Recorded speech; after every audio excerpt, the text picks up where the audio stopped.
it's just going to be, I mean, they'll find a reason to impeach me.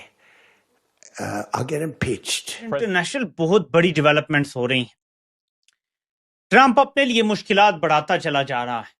Trump की impeachment का chance बढ़ चुका है, 53% हो चुका। अगर ट्रंप की पार्टी अक्सरियत खो देती है दोनों हाउसेज में, तो आप खुद समझ सकते हैं। ग्रीनलैंड पर कब्जा किया गया तो ये नेटो के खात्मे का सबब बन सकता है, क्योंकि डेनमार्क भी नेटो का रुकन है। कह रहे हैं कि हमारे पास इकोनॉमिक रिजिलियंस है, आप हम पे बेशक टैरिफ लगा लें। Plenty of people who will be pushing for impeachment if that happens. There's so many things that he has done which could be seen as questionable legally. Trump warned his fellow Republicans today he'll be impeached. USA के banks collapse हो रहे हैं, पूरी it is written on the wall.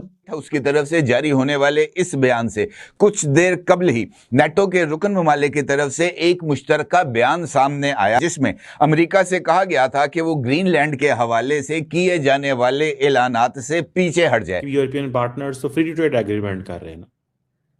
अब economy $4 trillion की बन गई, बड़ा ही मखमसा सा पैदा हो गया है कि इंडिया की जो इकोनॉमिक ग्रोथ रेट है वो कह रहे हैं कि जनाब ऑफिशियल एंड प्राइवेट जो फोरकास्ट हैं, ठीक है, उनके मुताबिक जो है इंडिया की growth rate is expected to be at 7.4%।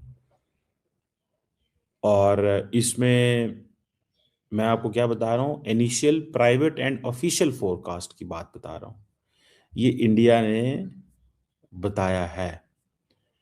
और तो वो कह रहे हैं कि हमारे पास इकोनॉमिक रिजिलियंस है, आप हम पे बेशक टैरिफ लगा लें। अमेरिकन टैरिफ क्या नाकाम हो गई हैं इस वजह से क्योंकि वो ये समझते हैं कि ये सिर्फ टैरिफ अमेरिका की तरफ से आई हैं। That is the only reason. अगर ये बाकी यूरोपियन पार्टनर्स तो फ्री ट्रेड एग्रीमेंट कर रहे हैं ना। अब इकोनॉमी $4 ट्रिलियन की बन गई है, गो के इसमें से एक्सपर्ट्स ये कह रहे हैं कि 58% of all that economy is a domestic consumption. Governments तो देखें, गवर्नमेंट्स ने क्या देना होता है। अगर गवर्नमेंट को धचका लग जाता है, अगर गवर्नमेंट को इस दफ़ा धचका लग जाता है, गवर्नमेंट कहती है ठीक है यार, हमारे लिए तो ये बहुत बड़ा प्रॉब्लम बन गया है ये जो उन्होंने किया है, तो फिर इट्स अ क्राइसिस। लेकिन मोदी साहब जो हैं वो ये कह रहे हैं कि मुझे कोई फ़र्क नहीं पड़ता, आप मेरे पे और भी पेनल्टी लगा लें, क्योंकि उनको चाइना भी स्पेस दे रहा है। देखें, चाइना स्पेस दे रहा है ना। चाइना को पता है कि now is a time to work with India. India से काम करने का जो काम है, वक्त जो है वो अभी आया है।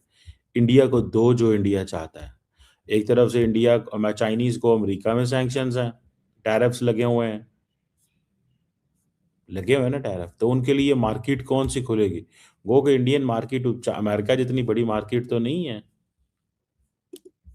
ठीक है, लेकिन द पॉइंट स्टिल स्टेज कि पॉइंट तो फिर ये है ना कि जनाब ये तो चलेगा। तो मुझे ऐसा लगता है कि ये जो 7.4% है, और अब मोदी साहब क्या कह रहे हैं, अभी इंडिया के जो सफ़ीर हैं अमेरिका के अंदर, विनय मोहन कतवारा साहब, वो स्पीकर साहब से मिले हैं वहाँ पे कांग्रेस के। अच्छा, ये बहुत इंटरेस्टिंग चीज़ है कि एक तरफ वो 500% टैरिफ की बात हो रही है, जो लिंडसे ग्राहम, जिसने अगले दिन कहा था कि मैं इंडियन एम्बेसडर के घर था तो इंडियन एम्बेसडर मेरे रिक्वेस्टिंग किए जा रहा था कि फॉर गॉड सेक हमें ये कर दो वो कर दो। मोदी क्या कह रहा है? मोदी ये एक्सपेक्ट कर रहा है कि अमेरिकन टैरिफ और भी लगेंगे, लेकिन वो सिर्फ बात ये है कि अगर पहले इकोनॉमी 6.5 पर ग्रो कर रही थी, ट्रंप इस वक्त बहुत मुश्किलात का सामना कर रहा है। क्योंकि ग्रीनलैंड पर कब्जा किया गया तो ये नेटो के खात्मे का सबब बन सकता है, क्योंकि डेनमार्क भी नेटो का रुकन है और नेटो चार्टर के आर्टिकल 5 के तहत एक पर हमला सब पर हमला तस्वुर होता है। यानी नेटो की तरफ से अमेरिका को कहा गया है कि ग्रीनलैंड पर हमला नेटो पर हमला तस्वुर होगा और इसका जवाब अमेरिका की तरफ से आया कि जनाब फौजी कार्रवाई ज़ेर गौर है। तो इस सूरत हाल में ये सवाल है और बड़ा ही इंपॉर्टेंट सवाल है कि अमेरिका अपने ही इत्तेहादियों के साथ जंग पर क्यों तुल गया है। Doctor If you're so profitable, why do you sell a course? Well, you know what? Here you go. I don't care. It's all free. I'm giving it away. We have like 6 different courses in here.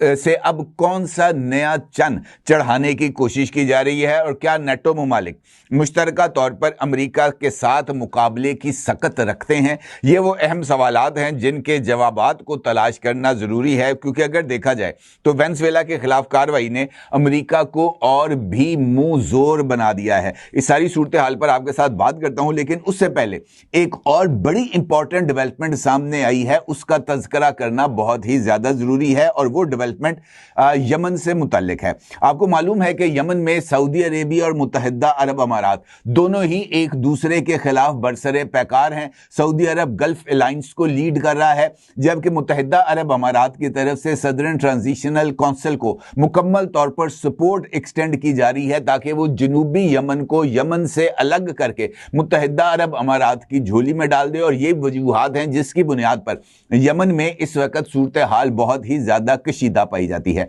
इस सूरत हाल में Saudi Arabia की तरफ से Yemen के तमाम मुतहारब groups को रियाज में जमा होने की दावत दी गई थी और सऊदी अरेबिया की तरफ से कहा गया था कि रियाज के अंदर वो तमाम मुतहारब ग्रुपों के दरमियान बैठकर इस मामले को सियासी अंदाज से सुलझाने की कोशिश करेंगे। अमेरिकन टैरिफ क्या नाकाम हो गई हैं? इंडिया की जो इकोनॉमिक ग्रोथ रेट है वो कह रहे हैं कि जनाब ऑफिशियल एंड प्राइवेट जो फोरकास्ट है, इंडिया की growth rate is expected to be at 7.4%।